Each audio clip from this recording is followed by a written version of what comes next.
I'm Ruebusch, and if you are interested in the finer points of face punching, you've come to the right place. This is Heavy Hands.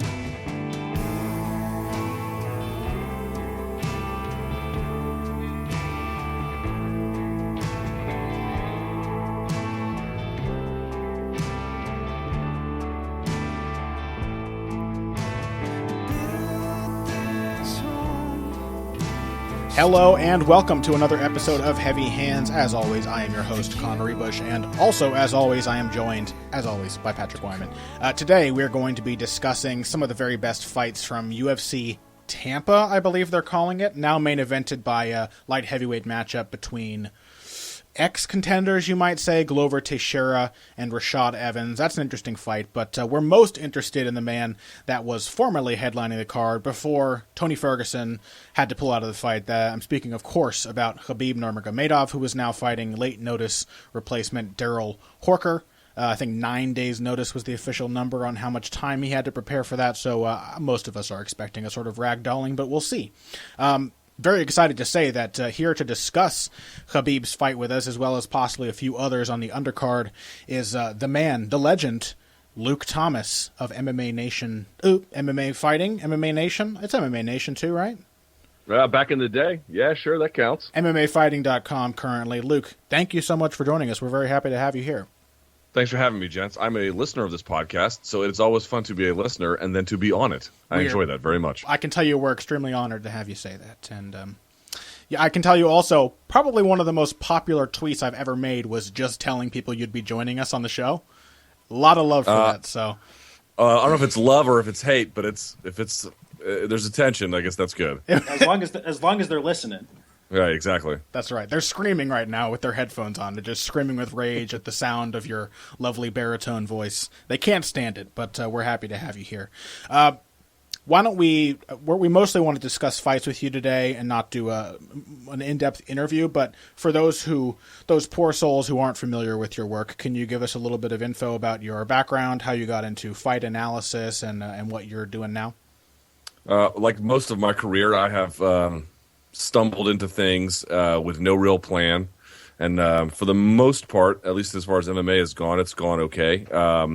I'm senior editor over at MMA Fighting, as you mentioned before, but I guess I didn't really get into and I'm not into fight analysis like you guys are, but I guess in the last, I don't know, couple of years or so, and I don't know where exactly it came from, except look, there was this period after Lesnar left, I guess 2011 or so, where the sport was growing, but there was just a moment in time where the seeds were planted for technical growth, but I don't know that we saw it. And then I think in the last couple of years, especially last year, you just saw this evidence that, wow, Jesus Christ, these fighters are better than they used to be. Mm-hmm. The level has risen so much. And I think, like you guys, I was just trying to ask questions. I was trying to just make sense of, how did they get good? What's going on? Where are we headed? Where's this all coming from? Especially as the sport got international.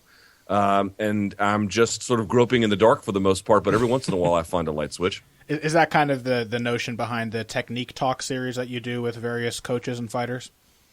Yeah, so if you go to most MMA, I'm giving away my secrets here, but it's I've got enough of these under the belt now where I don't think it matters too much. But there we go. If you go to most MMA sites, and I've been a part of people planning MMA sites before, or people ask me what do you think about doing this MMA sites? They always do the same thing. They always post here's Demian Maia showing a knee cut pass. Here's Paul Daly flashing how to do a rear hand uppercut Technique or whatever week kind of things. Right, and I was like, this is a terrible idea. They don't care about this. But what they might care about is technique theory. Yeah. Why are things happening? And then you go a little bit into technique, of course. Dominic Cruz went heavy into it with mine. But I always thought technique theory had wide applicability. Technique, XYZ, maybe not so much. I think we kind of feel the same way here on this show. We do a lot of talking, and when I do articles, too, I'm generally trying to find the concept at the heart of what's going on rather than just trying to explain. When I first started writing about stuff, and I don't think I knew enough to actually deserve to do technical analysis of fighting. You never do. We never do when you start. You always start out woefully underqualified. A lot of faking it. A lot of faking it for the first year or so. But you do. I think I did a lot back then of here's the proper posture and everything. I don't really care about that stuff so much anymore when I'm talking about what a fighter does is effective. And I appreciate that Technique Talk series. If anybody out there listening to this hasn't read those, they should definitely check them out. You had the one with Brandon Gibson, the one with Dominic Cruz was absolutely fantastic. And can I make a point real quick? Actually, if I may, please. I think one of the reasons why this podcast is so important, among many, there's probably a number of reasons, but one of which is it's not just that you hear more analysis of fights from a granular level, although you're hearing that too, and it's gotten better as well. You guys like yourself and Jack Slack and Robin Black and everyone else who's up there trying, But it's more than that. Like for the longest time, and look, there's no substitute for training. There's just not. You got to get in there and you got to figure out a little bit by just doing the work. But the truth of the matter is, we often treat fight techniques like, if you've ever seen that scene in Kill Bill where I forget who's the lead actress, whatever her name is. It's not Famke Jensen. It's Uma Thurman. Uma Thurman. She goes to the top of the hill, and there's this kung fu master, and the only way to get this information is from the kung fu master. Mm-hmm. The truth of the matter is, you're never going to be called in to corner Khabib Nurmagomedov. The real experts will know a level of technical proficiency above us. But like this idea that you can't even talk about things until you have 4 stripes on your black belt, I always found ludicrous. Like we'll get better over time sharing information, correcting ourselves. You don't want to flash credentials you don't have, but like we should at least be able to talk about these things. Sure. And I feel like in the last year, podcasts like this have led the way because we've turned mainstream the discussion of fight techniques or technique theory anyway. Yeah, in a way too, and I appreciate that, but in a way too that you don't really see in boxing. Like I think boxing has a lot of that kind of cult of technique. Like you're not allowed in a lot of boxing circles to discuss what boxers are doing without people accusing you of.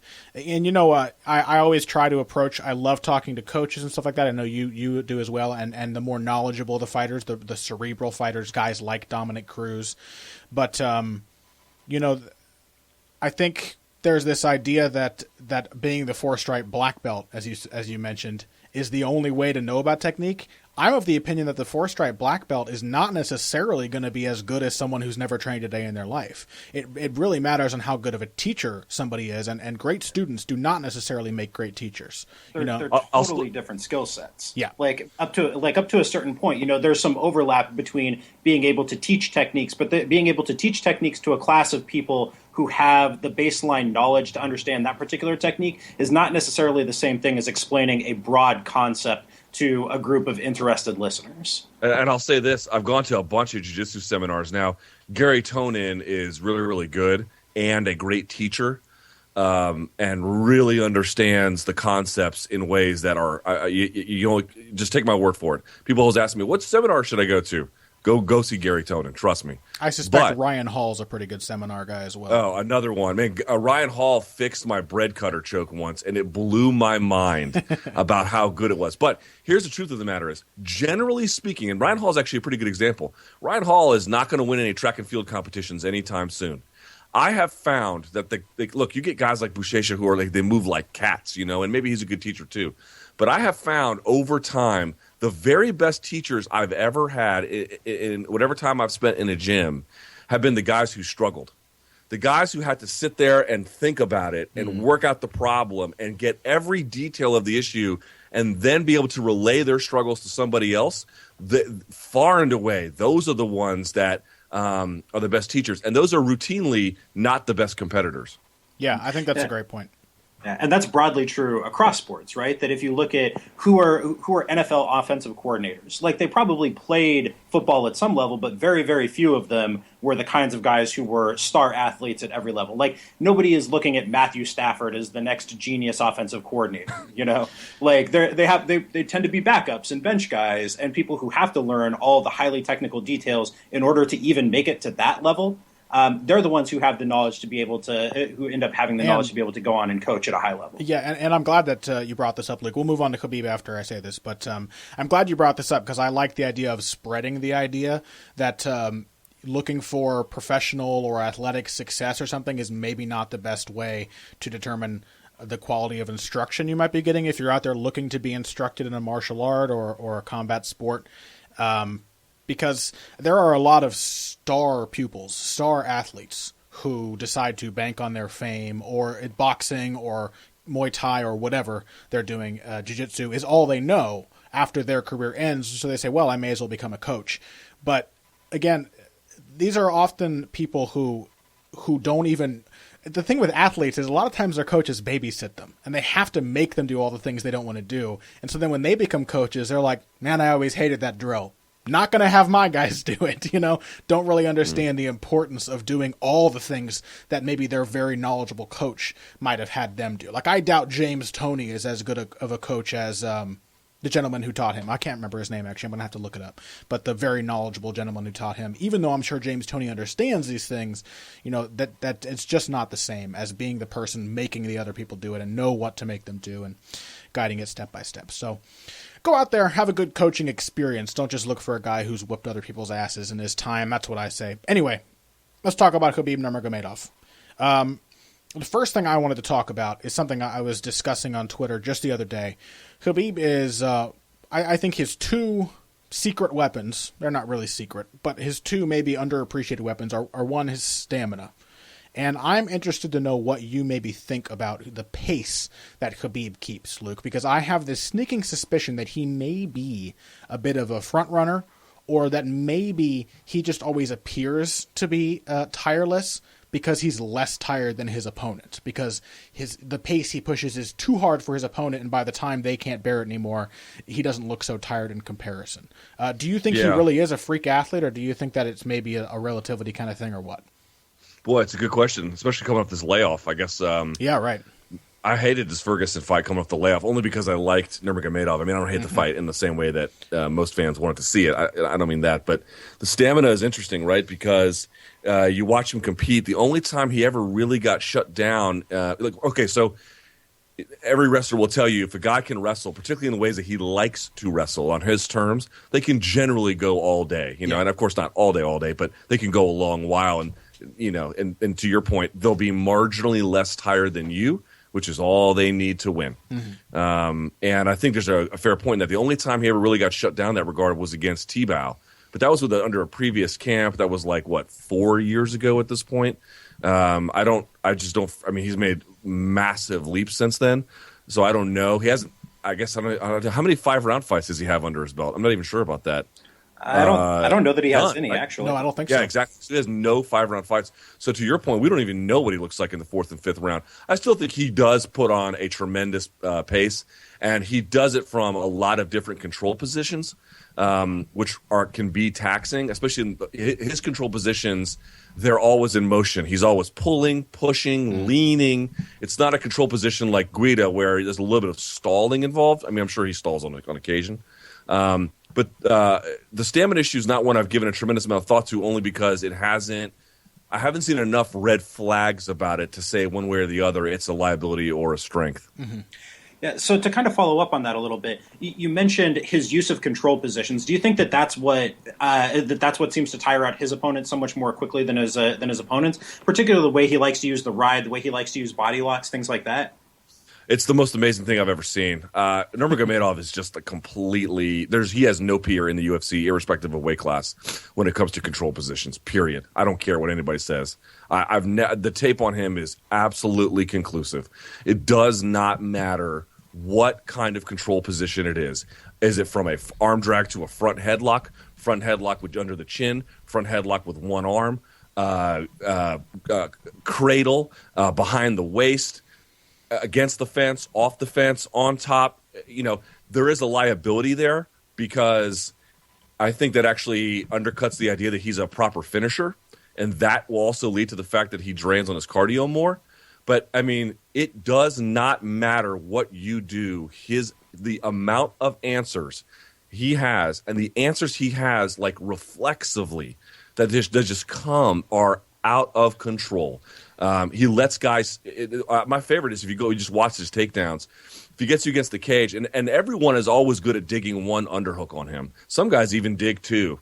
Doesn't really matter. He'll let you have an underhook. He'll even remove an underhook and stop fighting on one side so he can do something else with his hand. He cuts an angle and he pushes and he pulls and he drops and he separates. He does things that just no one else can do, and with a fluency. I mentioned this before.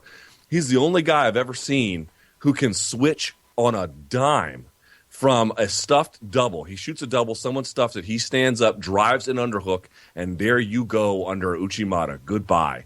And if that doesn't work, then he switches back behind you to a body lock mat return.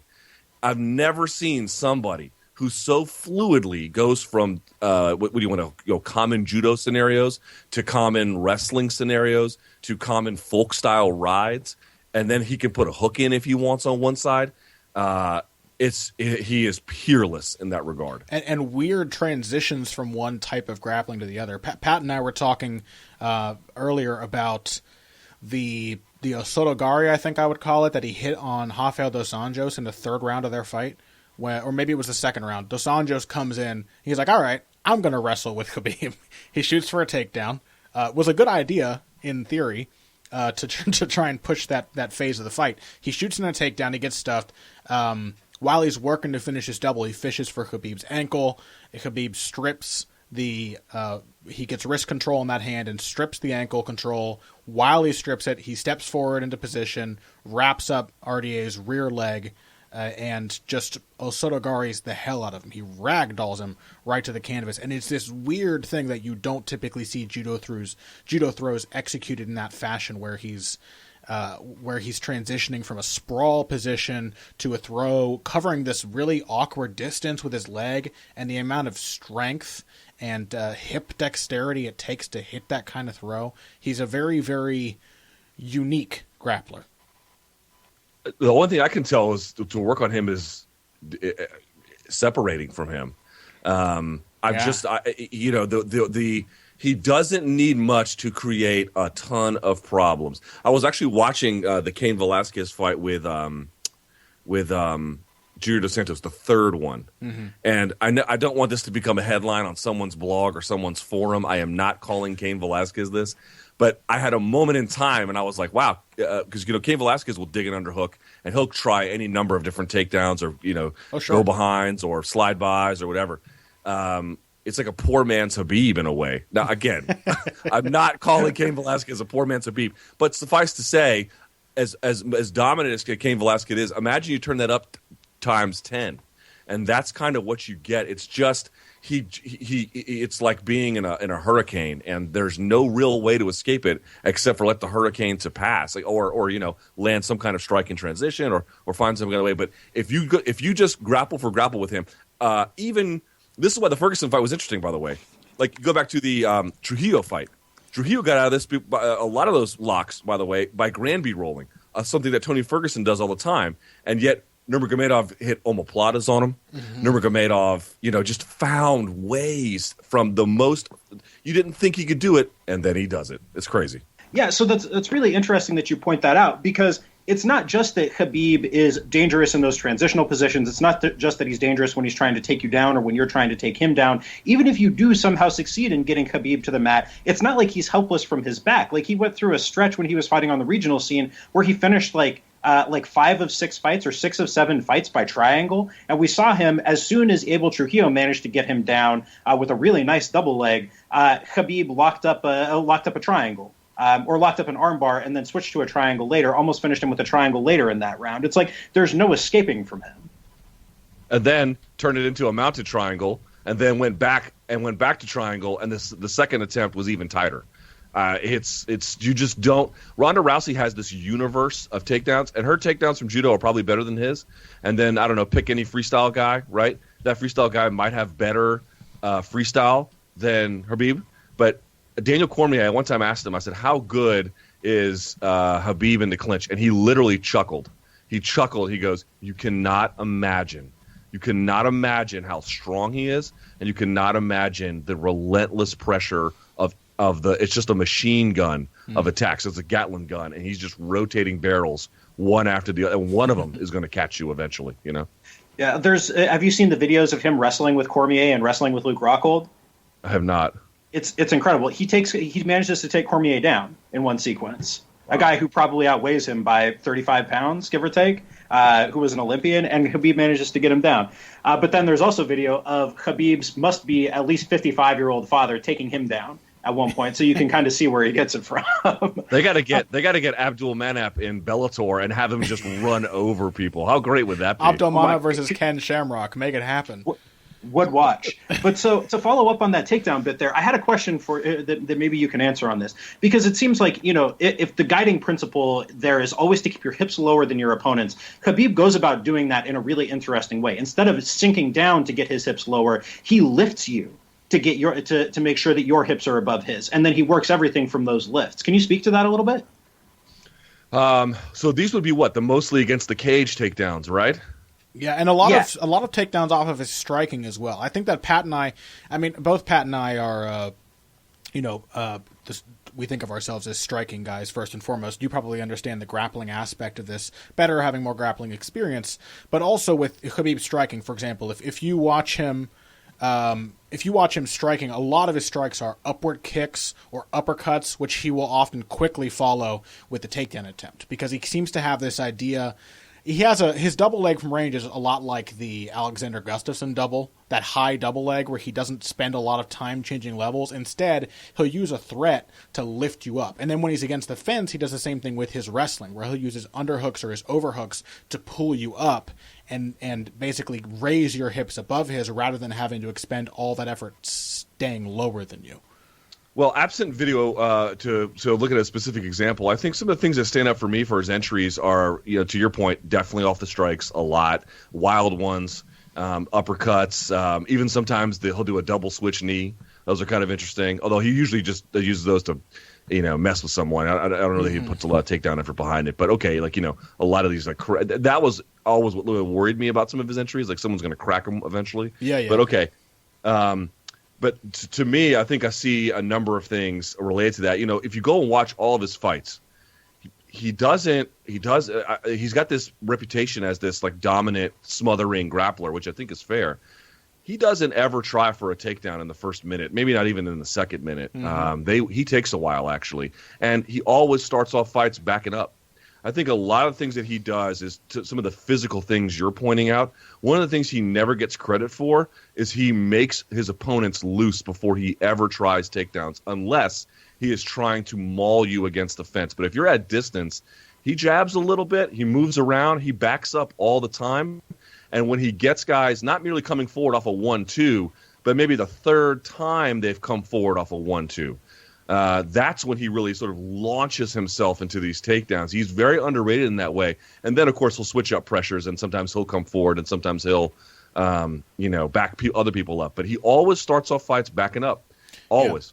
He always puts the other opponent in the driver's seat in that way, because I think he gives them a very false sense of security, and then he hits the gas pedal and runs over them. So in the sense about lifting them up, I would have to see from a video standpoint exactly what you're talking about, but certainly against the fence, he drives an undercut, he lifts a leg. I just want to point out also, off of the fence, his single leg series is the most complete, maybe outside of Chris Weidman. He's got, he can run the pipe. He's got treetops he runs. He'll lift and trip, lift and pull, lift and then drive forward again. He's got the most complete single legs off of the fence of anyone, at least below Chris Wyman, I think I've ever seen. I think that backs up your Cain Velasquez comparison, too. I think it's actually a really solid comparison that, for some reason, has never crossed my mind before. But both guys, fence control experts, both single leg experts. Cain's got a very good single leg, especially, Cain, of course, is... did you call him a cut rate? Khabib, is that what? A poor man. No, I don't want to go over it again. Someone's going to murder me online for calling him that. He's a heavyweight. He doesn't have the dexterity or the speed or the agility of Khabib, but he doesn't need to. He's fighting much bigger guys, and for a heavyweight, you could definitely call him, rather than just poor man's, just call him the 240-pound Khabib Nurmagomedov. But I think it's a solid comparison, because both guys have a lot of success tiring out their opponents by doing a lot of allowing their opponent to think they're free.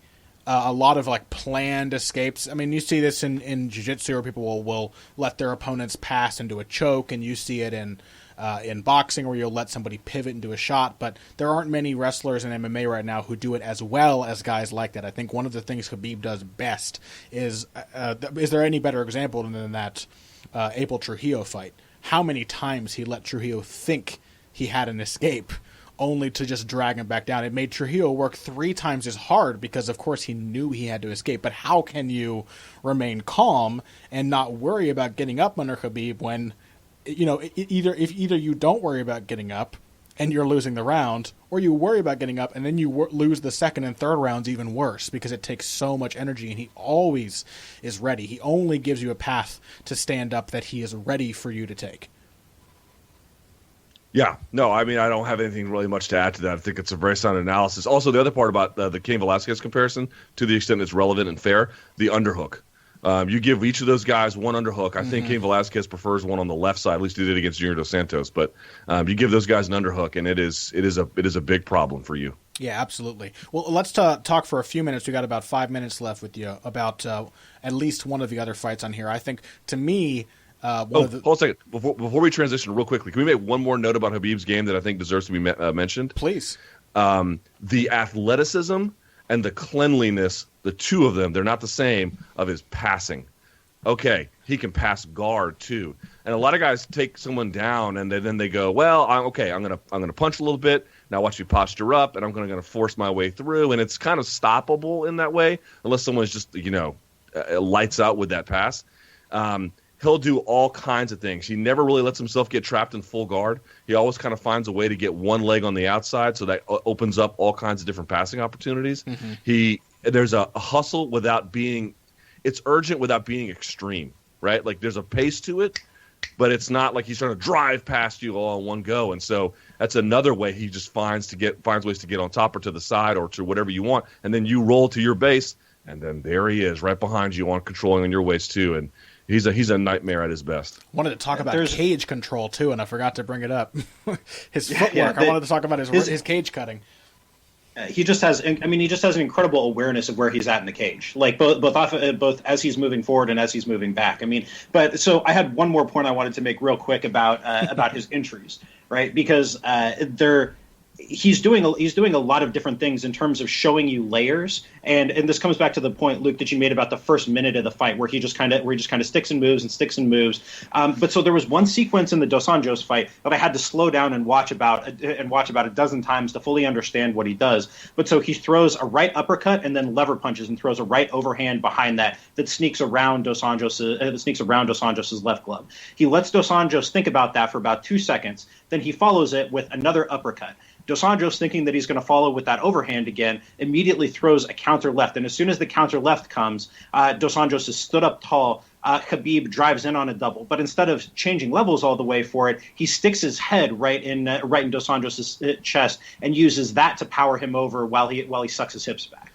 So in that sequence, he's playing off what he showed him before, but he's also playing off the particular counter that he knows is going to come because he knows it's not going to be an upward arcing counter to catch him as he does. The uppercut overhand is also just the boxer's version of the classic wrestler switch up, right? The overhand is basically an upside down uppercut. If somebody's ducking down, you uppercut him. If somebody's leaning back, you hit him with the overhand. Think like Juan Manuel Marquez knocking down Manny Pacquiao in their fourth fight, but not the knockdown, but the one before. You got him leaning back, you hit him with the overhand, it knocks him down backwards. So the way that I love the fact that Khabib can play either a striking or a wrestling threat off of the position created by the threat of the uppercut. He's a bastard, that Khabib Nurmagomedov. He's a real bastard to fight. Anyway, Luke, did you have any thoughts on that before we move on? No, I don't have much to add. He's a special guy, and we'll see what he looks like on Saturday. I'm very curious to see, but I know fans are disappointed they didn't make the Ferguson fight. I kind of am too, but you just can't ruin a guy like that. Maybe the ring rust won't affect him, But here's my rule on ring rust. Last thing about this, everyone's like Dominic Cruz. I'm like, what? How could you possibly point out some special talent like Cruz as the baseline for performance review? I would say ring rust affects most fighters most of the time. Yeah. And I don't know if it'll affect him, but at least he gets a tune-up fight. I'm glad too. I mean, I'm sad to see the fight go, and I would love to see, and I think we probably will ultimately see Ferguson versus Nurmagomedov. I think they're two of the most promising guys in the division right now, but it's tough, man. The UFC has this brutal style of matchmaking where they if a fighter asks for a tough fight, and of course they always do, they'll give it to him. And if they don't ask for it, they'll suggest it to him. They do it with prospects. They come in and they fight a tough-ass veteran in their UFC debut. They do this all the time. So I'm not upset that Khabib gets a bit of a soft touch. You know, he's still got a guy that he has to worry about, but somebody that he can almost certainly execute his usual game against, get used to being in that octagon again. So I'm with you on that one. Let's get your quick thoughts, basically, since we've only got like a minute remaining, on 2 fights from this card. We won't do too much discussion, but just want to hear your basic outline for what you expect to see or what makes them interesting to you. Firstly, women's strawweight bout, Rose Namajunas versus Tisha Torres. In my mind, not only is this the second best rematch that can be made in this division right now, I think it's probably the second most interesting fight that can be made in this division right now after Jędrzejczyk versus Gadelha too. What are your thoughts on it? Yeah, I love this fight, and I have to say, look, Paige Van Zandt is a work in progress. I don't know what's going to happen with her if she gets opportunities to do things outside of MMA. She kind of already is. So I don't know what kind of technical progress she's going to make. But I just felt like that fight she had, Rose Namajunas versus Paige Van Zandt, was such a display of teacher-student and the level of, again, cleanliness of her technique. And yet cleanliness, not just, we're not talking about shadow boxing, but, really real-world violence that resulted as a consequence of it. It was exhaustive. It was complete. And I really feel like she has lapped Tisha Torres technically. Maybe not so much, she won't be the same physical specimen that Torres is, but she'll have answers for it, I believe. And I'm really looking forward to seeing what she can do, because I don't think that her level of maturation has in any way stopped. She kind of had some tough losses early. How old is Rose Namajunas? Like, what, 20? I think she's 22, something like that? 22, 23. I think she's 22 or 23. But, yeah, the defense rests, Your Honor. Yeah, so kind of to follow up on that, another pair of promising young prospects, Beneil Dariush and Michael Chiesa, 2 very different kinds of grapplers. How do you see that one playing out? Yeah, so the more polished of the 2 is definitely Beneil Dariush, no doubt about it, right? And both in pure jiu-jitsu and in MMA. But the guy who's got a little bit more hustle and I think arguably, fire, for lack of a better description, is Michael Chiesa. Now, Michael Chiesa because he has such a hustle game, can sometimes force himself into bad spots. And I wonder if on the ground, and Dariush is big for 155. If he just might wind up making errors that he just technically doesn't have an answer for. At the same time, I think if Dariush isn't on his game, someone like Chiesa can just he can make things go from bad to worse very quickly. He's whereas Dariush King is a little bit. Say again? He's the RNC king, Michael Chiesa. He's probably got the most dangerous rear naked choke finishing game in the UFC. Yeah, he does. It's a particular strength of his. So I don't necessarily see Dariush going out that way, but I didn't see Mac Danzig choking out Mark Bocek. Mark. Which Danzig is it? I can't even remember these guys' names anymore. That's the thing. People think you start covering MMA and you know everything. It sometimes feels like you can't keep up with it nearly as well as you could when it was just a hobby.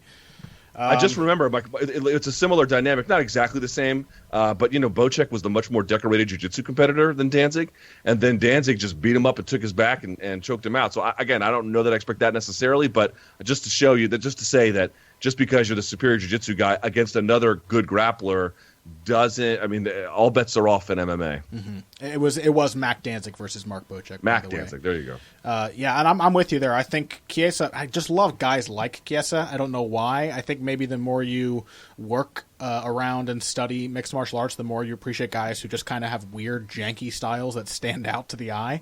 But Chiesa is one of those guys, you can imagine him not only beating, but finishing every opponent he's ever fought, given unlimited time, except maybe Jorge Masvidal, who's just as much of a workhorse and probably a little better adjuster. But he just has that...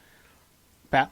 Chiesa is such an interesting collection of skills and body parts. Because he's so tall, he's so lanky, and he uses his leverage so well. It's a really weird collection of things. I like him not just because he represents the 509 in Eastern Washington, shouts to Spokane, but also because he's such a strange fighter. You look at him and you don't think that he's a particularly good athlete, but he's surprisingly quick on his feet. You don't think that he's got much power, but he's got kind of surprising, lanky guy pop in his left hand. And he's willing to throw, he's willing to get in there, and then he gets in the clinch, and he's got a surprisingly effective takedown game. Everything about what he does is surprising, whether it's just that little extra bit of surprising quickness, that little extra bit of surprising pop in his hands, that surprising leverage when he gets tied up with you, and then when he gets to the ground, just a killer at finding a whole wide variety of ways to get to your back in various scenarios. those. Last thing on this real quickly for me is I also just like the contrast in personalities here a little bit. Dariush seems like that guy who would be happy to trim bonsai trees with Mr. Miyagi. And Michael Chiesa seems like those guys who are in professional lumberjack competitions with the chainsaws and everything. And, I don't know which one will prevail. I lean Dariush a little bit, but certainly to your point, he gets hip to hip in that clinch, man, and bad things happen to his opponents. Chiesa lifts beer kegs over the weekends for exercise. Dariush has long phone calls with Greg Jackson. Like Benny, that's really funny that you mentioned that, because I guarantee you, based on the kinds of people that Chiesa hangs around with, like Sam Sicilia and Juliana Pena, he is just crushing beers every weekend, crushing them. Whereas Dariush is the calmest guy in one of the nastiest gym environments at King's. Like, Dariush is just like, he's just there. He's very quiet. He's very calm. He's doing his thing. Like, watching Benny train in a room with Vanderlei Silva and Fabricio Verdum and all of those guys is just bizarre, because he doesn't seem to fit with that personality-wise at all. He will crush a chamomile tea, though. He will crush a chamomile tea. Earl Grey, baby. Earl Grey, a little honey.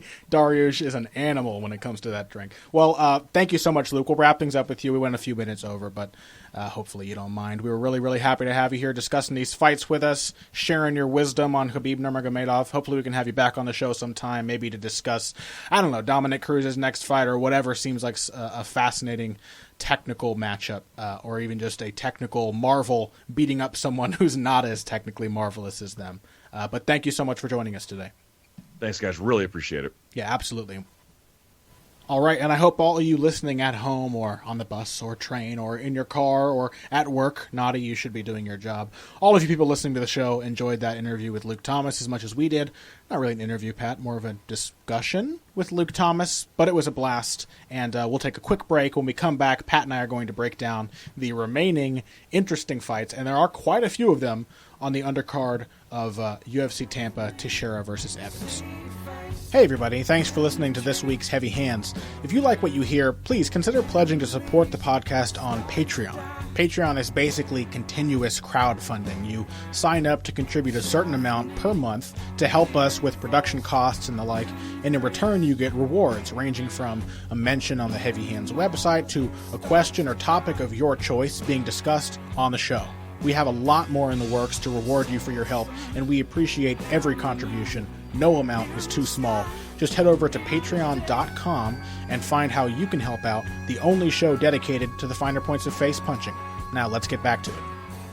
Okay, so first up, I would like to discuss what I just named a little bit ago as probably the most interesting fight to me on this card. That's Rose Namajunas versus Tecia Torres. I do think this is the best, the most high level, the most meaningful fight you can make in women's strawweight division, other than the championship rematch between Gadelha and Jędrzejczyk. I love this fight. I know Torres does not always inspire a lot of praise from the crowd, but I think that has gotten people to forget how good, how consistently good she is and how talented she is. Obviously, Rose Namajunas is very exciting. And if you'll recall, I think the last time that Tecia Torres had like more than a couple minutes in a fight of just people getting out of their seats and cheering and going nuts for her fight, it was the last time she fought Thug Rose. So I think that they will bring the best out of each other. Yeah, I think that the kind of reactions to Torres's game have to do with two things. So I think first, it's because people don't realize how raw she is, that she's only been a professional for a few years. Like, there's not a ton of depth to her game at this point. Like, she's very physically talented and physically gifted, but especially on the mat as a grappler, she doesn't have a whole lot to offer there.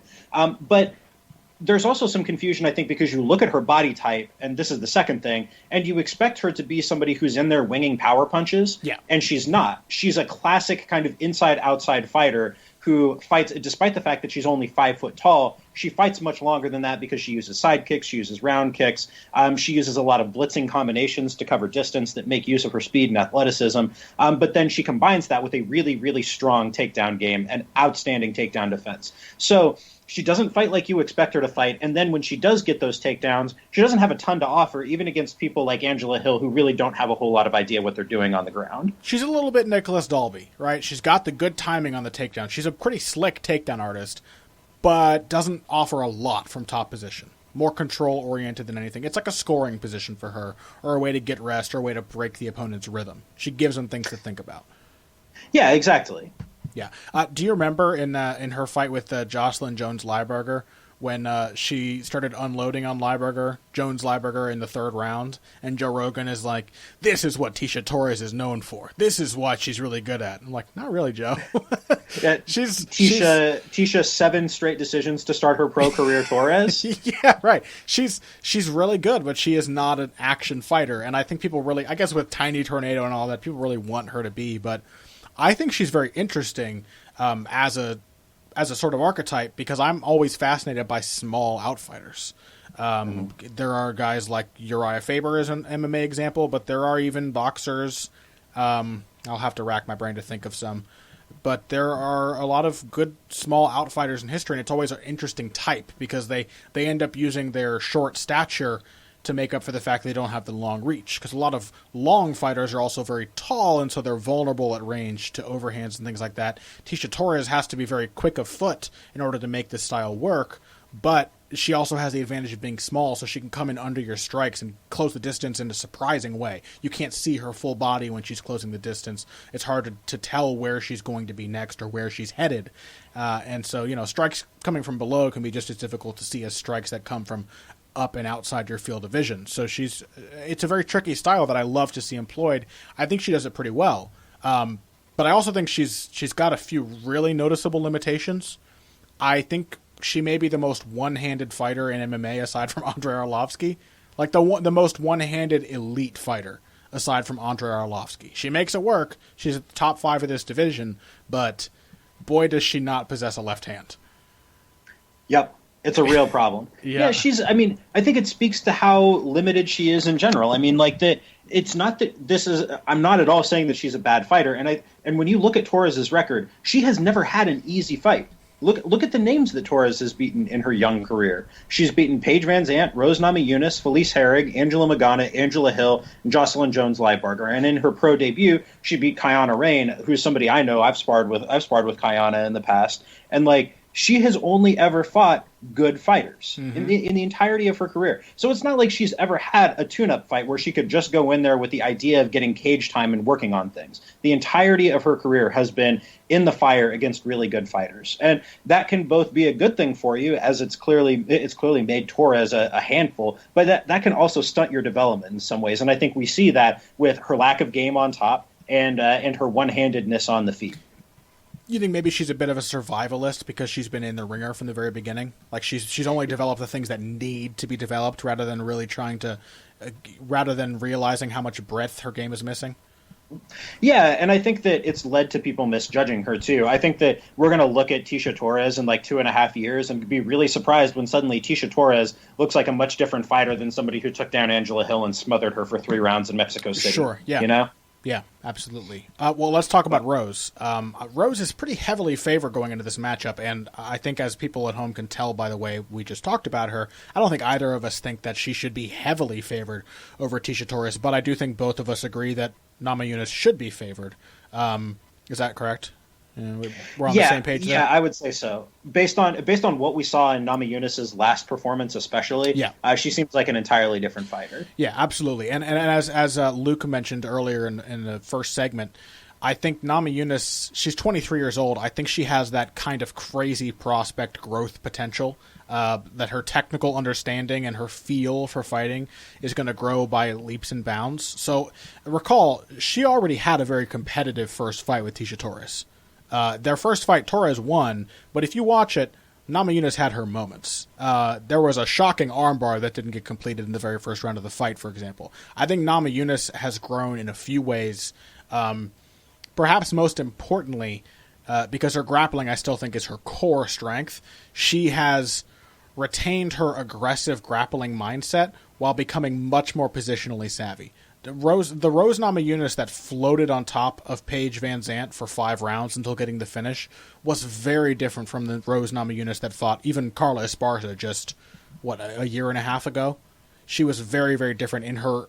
She was no longer willing to hold on to something or to attack something so aggressively that it meant losing position. She was always cognizant of maintaining a dominant position even as she was attacking. She's become a much savvier fighter, but one who is still constantly looking for openings to attack, both on the ground and on the feet. Yeah, absolutely. I 100% agree with that. That like that Rose was a berserker early in her career. Yeah, she was crazy. Would you think that's fair to say? She was basically a brawler. Like, she was so talented, she could go in there and go nuts and beat a lot of really good fighters. Yeah, and so what we've seen from her in her last two fights is just a process of becoming much more measured, and that's not uncommon with prospects. There are plenty of fighters who are at that age and with those kinds of athletic gifts who are just wild men. Or wild women, as the case may be. Like, you remember when we talked to Firas Zahabi, and he's used the term wildcat to describe those kinds of fighters. Like Rory McDonald, when he came to Firas, he said he was a wildcat. He talked the same way about Mansour Barnoui. Like the young fighters, that's how they are, and really good coaches can break them of those habits over time. Yeah. And remold them. And that's exactly what Trevor Whitman has done with Rose Namajunas. And so if we're thinking about this in terms of matchups, Torres wanting to be as far outside as she does is a real problem for her in this fight, because I think she's going to get stuck on the end of Namajunas' long straight punches, and that's a real problem for her. Yeah, absolutely. I think too, just in terms of development, before we move on to talking about Namajunas' technical improvements, I think that Carla Esparza loss probably happened at just the right time for Namajunas, where she was this crazy ball of talent. But that fight very clearly demonstrated, I think, to her what Trevor Whitman was probably trying to do with her from the beginning. I mean, it very clearly demonstrated all the problems with her game. That she was wasting all of this energy. She was going way too aggressively for knockouts and for submissions. She was getting over-anxious. And those are basically all the things that, if you heard her talking about the Paige Van Zandt fight, all the things she was intensely focused on correcting for that bout. And on the Angela Hill one as well, becoming a much more patient fighter. You could hear both Pat Barry and Trevor Whitman talking to her about not looking for the finish, letting it come, and just staying consistent, staying patient. And the fact that it was a short notice fight, not terribly short notice, but 6 weeks, only served to further illustrate how much she had mentally evolved, how much more patient and measured she had become since the Esparza bout. Yeah, I mean, I think it's safe to say we're both very high on Rose Namajunas. Yeah. And I mean, like Torres is on a standard, really good prospect growth curve, but Namajunas is on the phenom track, I think. Yeah, she's a super prospect. She's a blue chip prospect. She's the reason that kind of phrase was created. You talked about her boxing. I think it deserves a lot of praise, especially because it is very, very basic. And sometimes that is what I most want to see from a developing fighter. A lot of developing fighters really want to do crazy shit. They want it, especially when they are really talented and really athletic, by which I mean, explosive athleticism, fast twitch muscle fibers, quickness, power. And that was Namajunas against Esparza, right? That was her, where she was like, I can do all these things. She did it to John Jones, or, maybe the Curtis Blades, who we just saw last weekend. These fighters who are so athletic compared to their competition that the allure of being able to do these things that other people in the same gym as you can't do is so strong. And in developing, Namajunas has completely started to rely on fundamentals. Very basic things, like bringing both feet with her when she comes forward, like defending strikes and closing the distance off of those defenses, or closing the distance off of her jab, using the jab and then feinting it and breaking rhythm to land the right hand. What we saw from her against Paige Van Zandt was... Did we see any punch that wasn't a 1, a 2, or a 3? I don't think we did. I don't think so. And we saw very sparing use of kicks too, right? Yeah, very, very basic stuff. Very energy efficient. A lot of it leading into the clinch, where she also seems to have made some serious strides.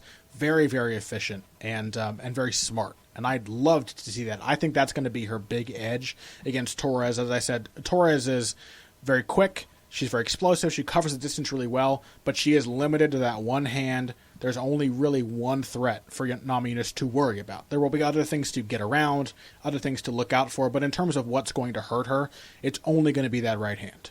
And so I think with that kind of predictability, the newfound boxing ability that Namajunas has developed under Whitman is going to be a serious advantage for her. Yeah, I'm with all of that. So what fight did we want to talk about next, Connor? Well, let's see. Let's do...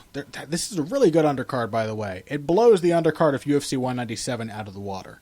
Not a lot of these fights are phenomenal, and the main card of 197 is really good, but this whole undercard from the main event down Everything that's not the main event is interesting in some way or another. And taken together, it all adds up to a really nice card, I think. Why don't we talk about Dober and Makhachev? Yeah, that's speaking of well-matched fights. Yes. This is the perfect bounce-back fight for Islam Makhachev. You and I are both big fans of Makhachev. Is that safe to say, Connor? Yeah, did it hurt you to see him get sparked out by Adriano Martins the way he did? Oh, my God, yeah. Especially because something that we were talking about off the air is Martins is the ultimate dynamic fighter. He has a crappy process. He gives away rounds. He does dumb stuff. But he's so dynamic both as a striker and on the ground that he can finish you at absolutely any time. Yeah. And so, like, he was well on his way to losing 3 rounds against Islam Makhachev, but he landed that huge punch. And, like, I don't know, not that Makhachev would have won the fight otherwise, because it's not like that would be the only punch that Adriano Martins landed, but it was the ultimate process versus dynamism loss in my mind. And I just felt bad because it was a bad matchup. It was bad matchmaking for a young fighter. Yeah, and I thought Makhachev could pull it off. But that's one of those really risky matchups that the UFC loves to make for whatever reason for young prospects. Provided that Makhachev's confidence hasn't been destroyed by it, I think Dober is a really intelligent. Even if I don't think that was a great piece of matchmaking in the first place, Drew Dober is a really intelligent follow-up to that kind of loss, because I think Dober represents. He's going to be a tough fight for all 3 rounds. He is going to be there. He's going to be fighting back. He's always going to be looking for ways to win. Drew Dober is one of those kind of fighters that I really, really appreciate. He's a very tough journeyman. He lacks the finishing power or anything. He's got that Michael Bisping thing going on, but he is always in there working away, just plugging away constantly. And, he's a tricky outside fighter, but I think he's actually probably at his best in the exchanges. He's surprisingly good once you start to make him fight at defending himself and countering with that left hand or with the right hook.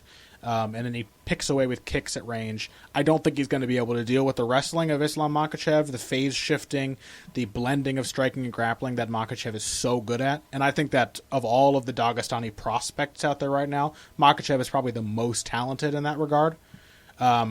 But I do think that it's a great matchup because Dober's not going to knock him out with one punch. Almost certainly not, unless Makhachev is really, really vulnerable and we've never noticed. But he is going to be in there making him work.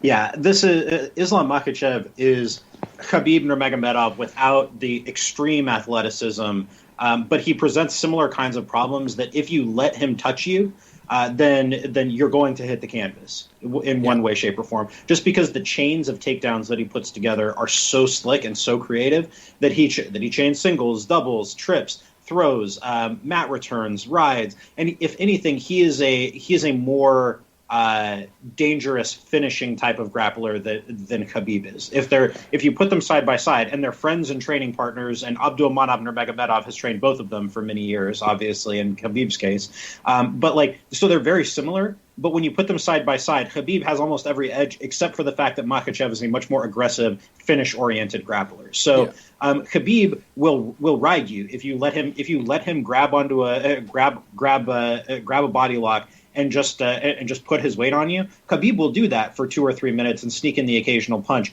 Makhachev is much more likely to hit you a couple of times and then immediately look to grab your back and go for the rear naked choke. Yeah. He is a devastating fighter when you give him those kinds of opportunities, and I think that eventually he will get there on Dober. But Dober is going to fight him, and he's not going to make it easy. And he's got great cardio. He's got a nice high output boxing game. And if Makhachev is not able to get inside for whatever reason, then it could be then it becomes interesting as a range striking matchup. Well, it becomes a very difficult matchup if he can't get inside. Absolutely.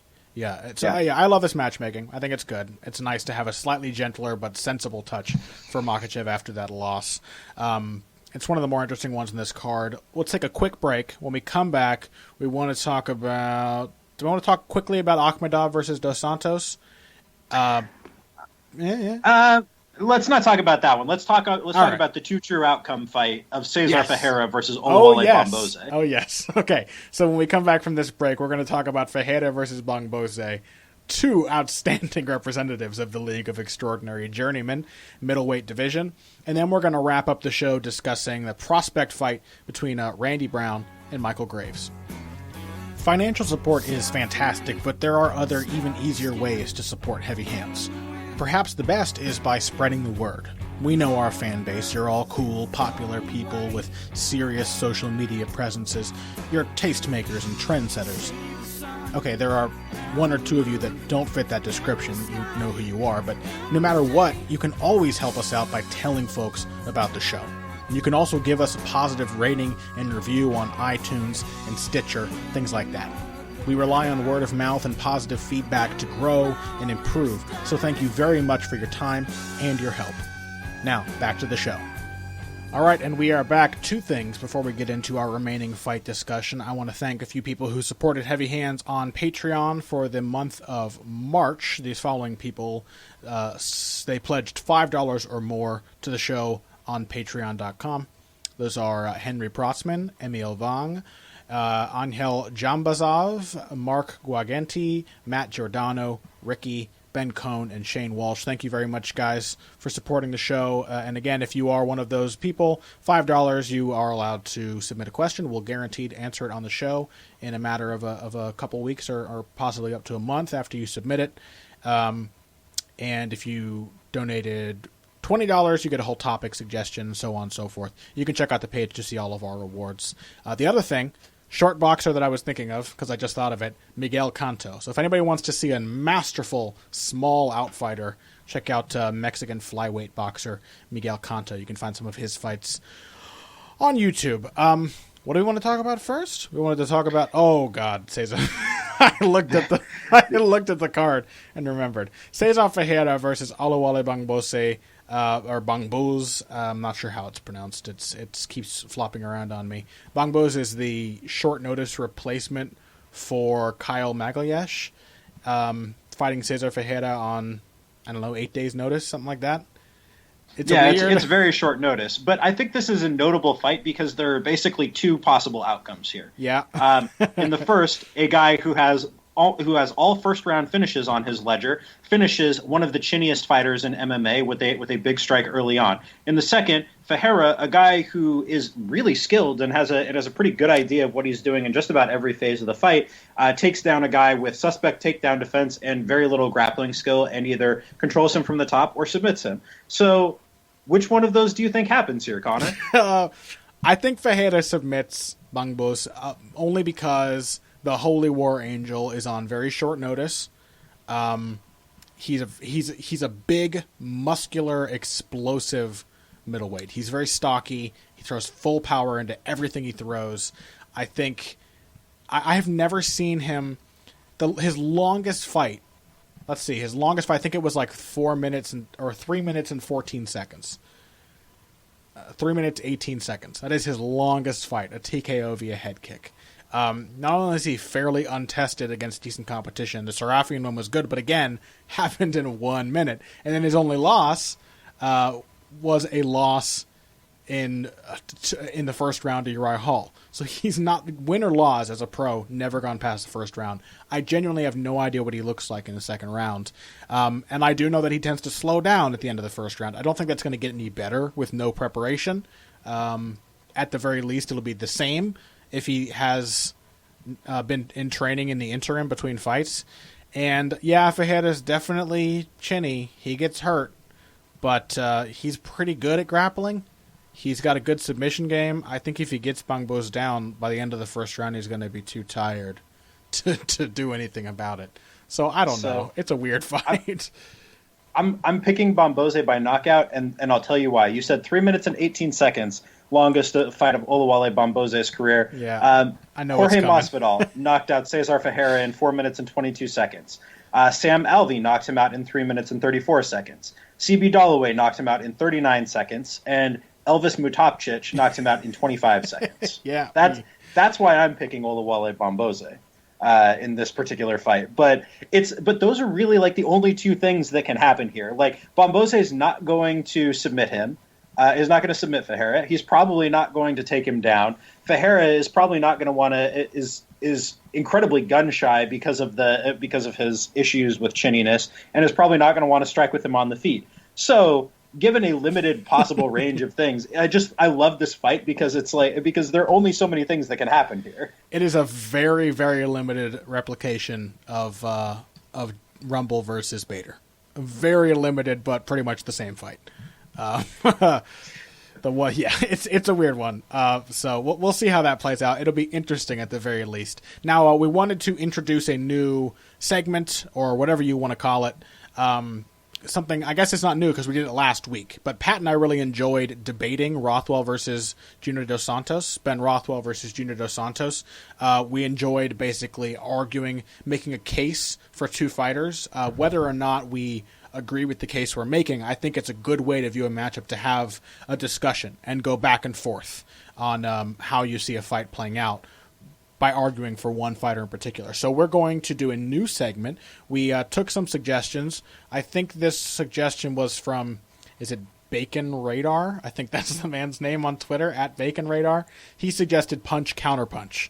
Like point, counterpoint. I think it's great. So if anybody out there is listening, like our man Oxygen Addiction did for the heavy hands segment, the heavy bag segment rather, if you want to make us a nice little sound clip to play before punch, counterpunch, please keep it under like 15 seconds. But if you want to make a little sound clip for us, we would appreciate it. We will definitely include it in the show, unless we get several, in which case we can only play one. But we're going to try and make this a fairly regular feature.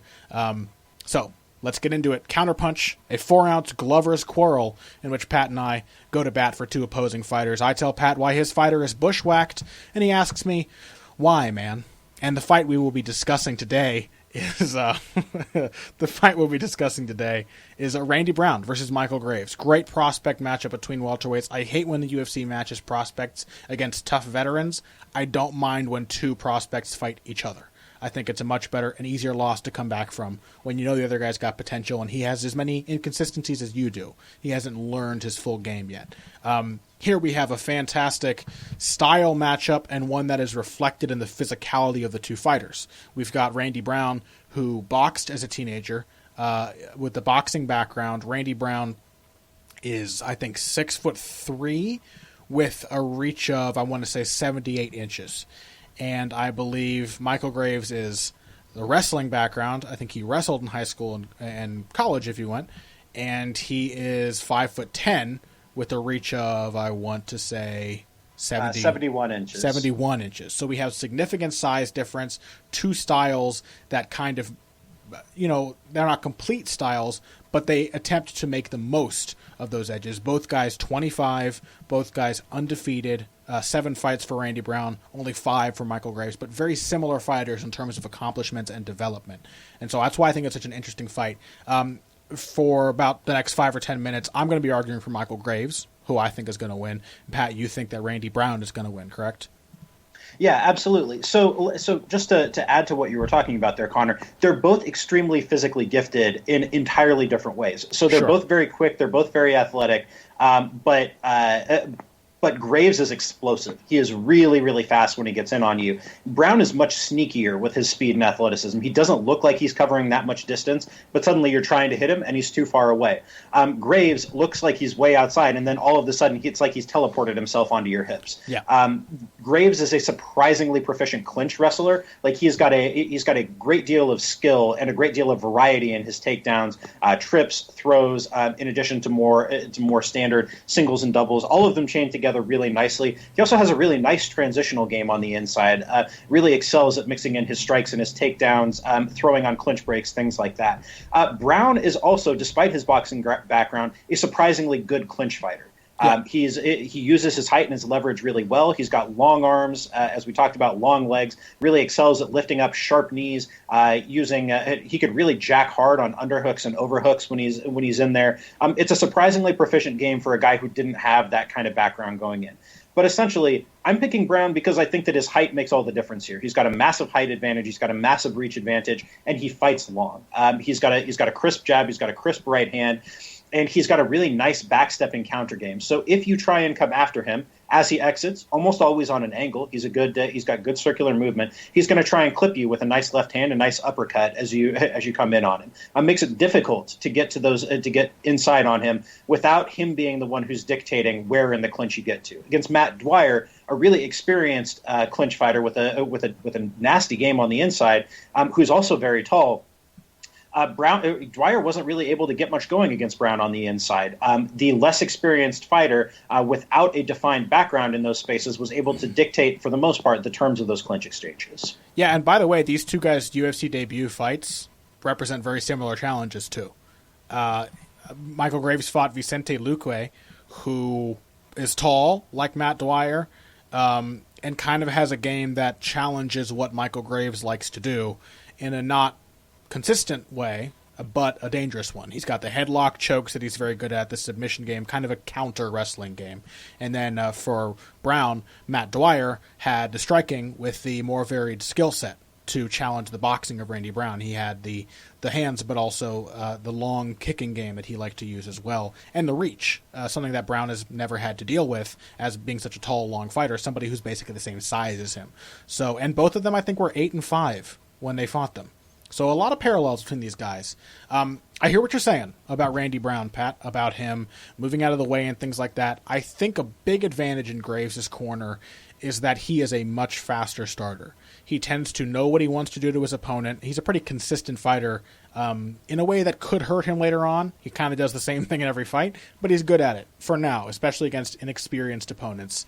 I think he comes out and he pursues the takedown. He closes the distance and sets up what he wants to do from the very beginning. And Randy Brown seems much more to me like a fighter who needs to see what you're giving him before he figures out how he wants to deal with it. That was definitely the case in his fight with Dwyer. Could have been an issue with the fact that he was fighting such a big opponent for the first time. But I think that that fight did demonstrate a little bit of hesitancy from Randy Brown, at least in the first few minutes of a fight. And I think that Graves, being a fast starter, is going to have a much easier time breaking the rhythm of Randy Brown than Matt Dwyer did. I think Dwyer cuffing Brown with a sort of weird right hand and sending him on the defensive for a bit is going to be an easier thing for Brown to adjust to as primarily a striker than having to constantly worry about if he's even allowed to attack. Because he didn't have to really worry about Dwyer countering him. Dwyer is not a great counterpuncher, and he didn't counter him much in that fight. He tried to pick at him from range, and Brown could run after him. If he does that to Graves, Graves is going to be able to break his rhythm and break his offense by taking him down with reactive takedowns. So it's a very different kind of threat for a long, tall boxer to deal with. I hear what you're saying.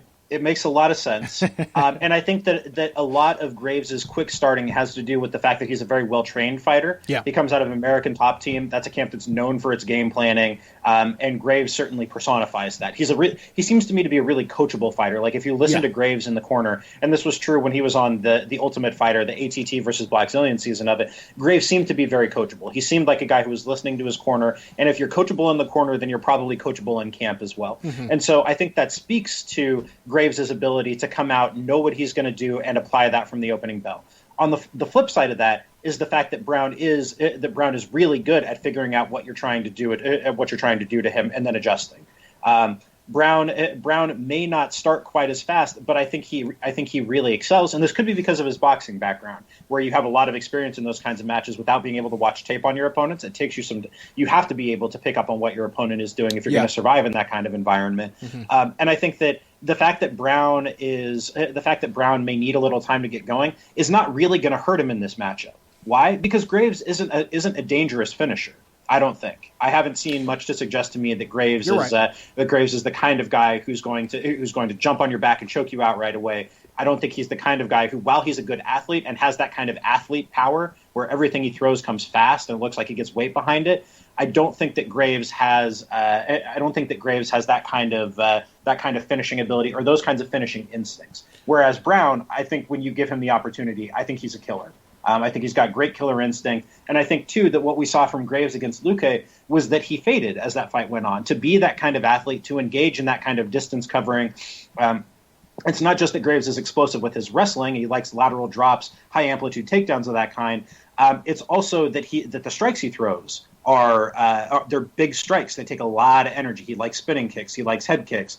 He likes blitzing punching combinations. Whereas Brown is much more measured, much more efficient. When he throws, it doesn't look like it takes a lot of energy, and yet it still carries power. So I think that while Brown could have a rough early going in this fight, as he gets into the second and the third round and he finds his range and he starts to get his shots off, he starts to feel his range, then suddenly Graves is going to find himself stuck on the outside without being able to get into his preferred ranges. Yeah, Yeah, I definitely see that. But I think what that essentially means is that in order to win this fight, if Graves does what I think he's going to do, which is not finish Brown, but basically take the early rounds off of him, take the first 2 rounds, make Brown have a harder time than usual of getting that rhythm and finding his openings by breaking his timing and taking him down, or at least threatening the takedown and mixing his strikes.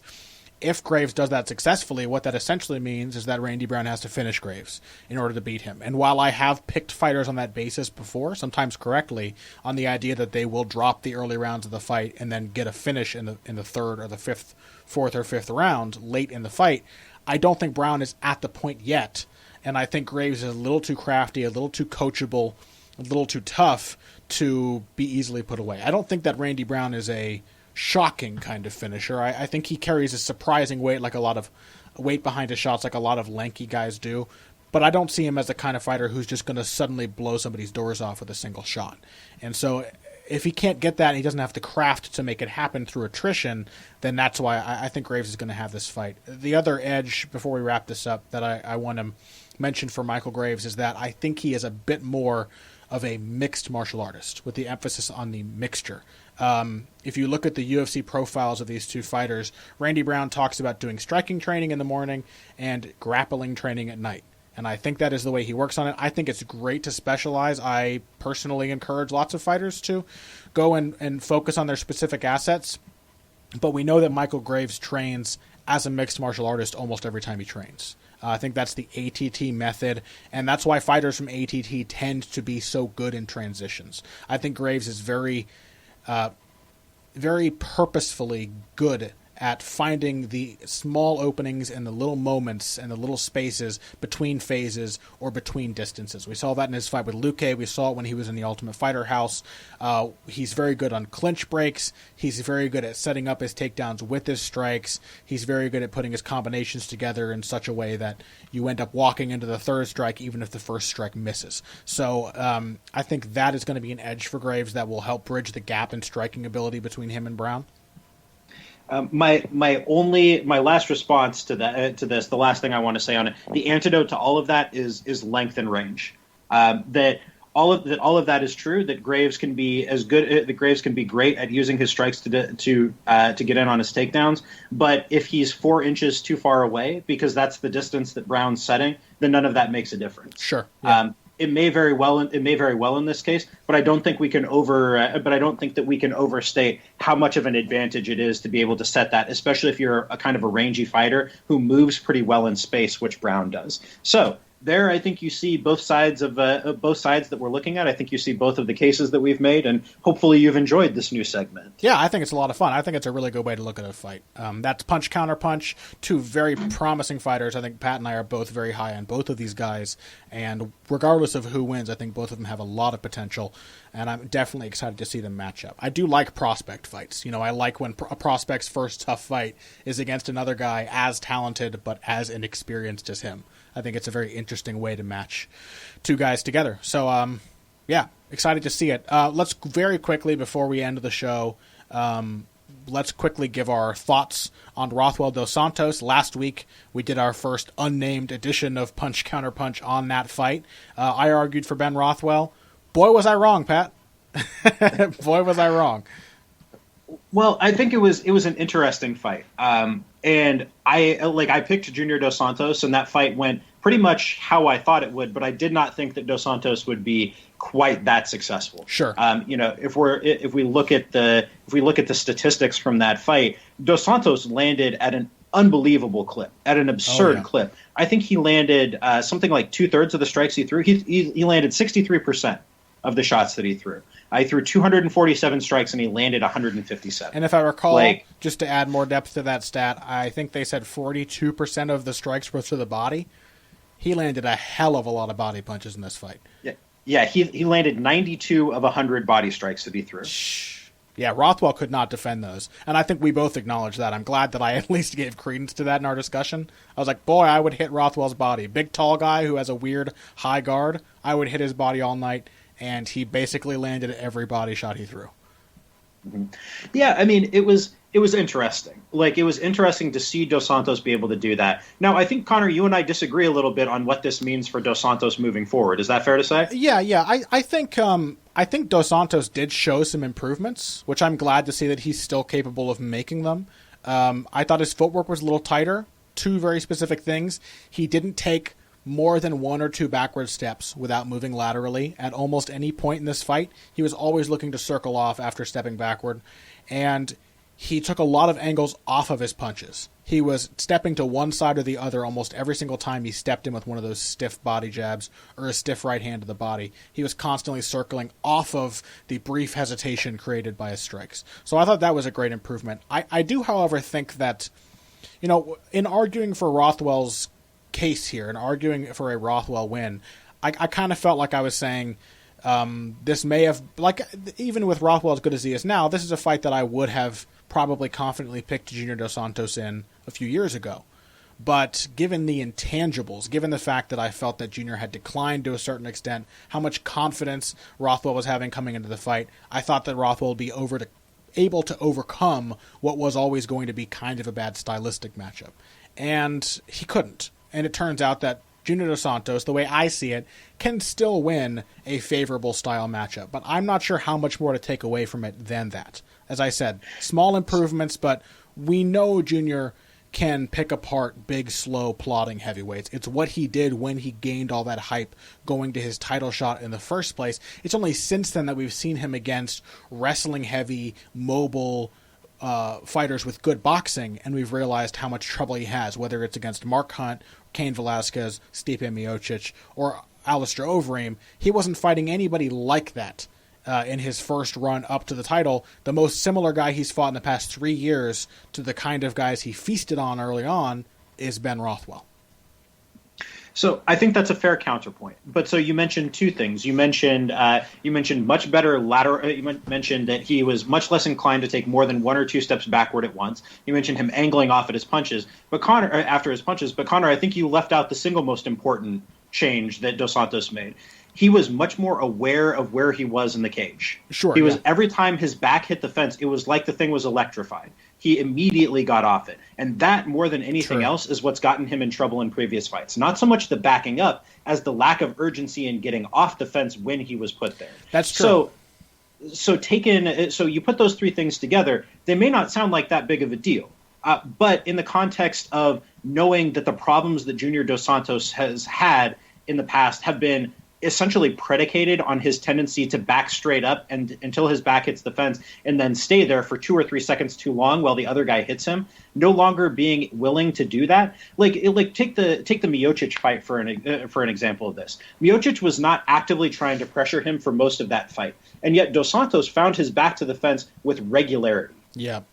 And against a guy who is not really a pressure fighter, who isn't exceptionally aggressive, Dos Santos still found himself there. Likewise against Mark Hunt. Against boxer-puncher types who are willing to strike with him at range, he backed himself into the fence. Exactly. And a Junior Dos Santos who doesn't do that is suddenly a much, much different fighter. Yeah, it's a good point. Maybe not maybe not in the grand scheme of things. It's not like Junior Dos Santos has reinvented himself as something entirely different from what he was. But it doesn't take much to go from being a dangerous guy with great speed and big power who likes to fight at range to being somebody who, oh God, well, you can't pin him against the fence. Who wants to fight Junior Dos Santos in the middle of the cage where the faster guy with incredibly quick hands and big power can stick and move around you? Yeah, I think it is a big edge. I think I am shocked at how well Junior's confidence and belief in himself has held up. I mean, that was probably the one thing I felt. I think I even said in my Sherdog preview, it is certainly at an all-time low, his confidence. It doesn't seem like he was even mentally affected at all by all the beatings he took. I don't know how you do that. I really don't. And it's not like he has all this hubris either. Like, it just seems like he is still trying to improve. He's such a positive guy. He seems to take every single defeat as an opportunity to try to find out what's wrong. And I think that's a really good, it's a dangerous and a very effective ace up his sleeve. Well, and I think that all of us, and I include myself in this, run the danger, have hyperbolized with regard to Junior Dos Santos. That we talk about him struggling against Stipe Miocic. He still beat Miocic. He still outlanded Miocic by 30 strikes over 25 minutes. He still won 4 rounds of the fight, even though it was very competitive. Even though it was competitive, he still won 4 rounds. Against Mark Hunt, yeah, he had his problems, but he still knocked Mark Hunt out. Against Alistair Overeem, he got sparked by a punch from one of the heaviest-handed guys in the history of mixed martial arts. But he had won. That was after he was well on his way to winning the second round, after a first round in which essentially nothing happened. He had just had his best moment of the fight right before he got knocked out. You could even say that a Junior Dos Santos who had the same level of urgency in staying off the cage would have had a really competitive fight with Cain Velasquez in their rubber match. Because he landed a lot of shots in that fight. I mean, Cain took a lot more punches in that fight than he did in the second one, but Junior was not cognizant of his location in the cage, and it ended up wearing on him more than it did on Cain. But, with that level of sensitivity, who's to say that Junior Dos Santos at 35 isn't the heavyweight champion? It's such a weird fucking division. You can never write anybody off in this division more than in any other. I was a little puzzled by the way that Ben Rothwell was so ineffective with pressuring. I think Junior was a lot more sensitive to it, but I also think that Rothwell was less effective as a pressure fighter than I've seen him be in the past. For example, I think Junior's movement was comparable to that of Brandon Vera, who is not as dangerous or clean a striker as Junior, but who did a really good job of moving when he fought Ben Rothwell. Actually, watching that fight before this event, it was a lot closer than I remembered. Vera did a good job of just staying away from not standing in front of Rothwell. But Rothwell did a much better job of aggressively cutting off the cage. Our mutual friend and friend of the show, Schwan Humes, I think he laid a pretty good case out for why that is. He seems to think that Rothwell has the fight IQ that you and I have discussed. He has the ability to adapt, but he needs to feel like he's in control before he can start making those adjustments. He needs to feel like he is starting to shift the momentum, and he wasn't able to do it because, throughout the fight, he was finding only spots of success and was never able to follow up on them. Leg kicks that were landing really solidly but couldn't follow up on them or didn't realize how to. Straight lunging punches coming into the pocket, landing a few, but they were also linear that when Junior started to see him coming, he could get out of the way really easily, and it gave him the center of the octagon. And so because Ben never shifted the momentum in any meaningful way, he wasn't allowed to find the adjustments. I think I buy that. I think I could see that being the explanation. Yeah, I mean, I think he was Rothwell was really genuinely confused by a lot of what Junior did. And it's not that what Junior did in any individual instance is hard to figure out. It's not like you and I need to sit down and pour over the gifs and write incredible technical analysis. Basic ass boxing. But in the aggregate, to somebody who doesn't have, who isn't fast, who doesn't have a ton of tools at their disposal, but either mental or physical, I can see how that puts you off your game early, and you spend the whole fight then confused and just trying to come back. Mm-hmm. Yeah, absolutely. All right, well, I think that wraps up our episode today. We've gone a little bit over, but that's okay. We had Luke Thomas on the show. What a blast. Khabib Nurmagomedov to talk about, a guy that we have not talked about very much, despite the fact that both you and I are really interested in him going forward. So it was nice to have that chance. And like I said, what an undercard here. There's a ton of interesting fights, a ton of smart matchmaking, some fights that really have a ton of action potential, and some that are really, really meaningful all over this undercard. Nothing in particular stands out, but it should be a damn good time for any fan of mixed martial arts. So I'm looking forward to it. I think Pat is as well, and we hope you are at home are too. And we hope you enjoyed today's show. We hope you enjoyed Luke Thomas's soothing, sonorous voice as he came on to explain the grappling game of Khabib Nurmagomedov. And if you came here today for the finer points of face punching, you came to the right place. This has been Heavy Hands.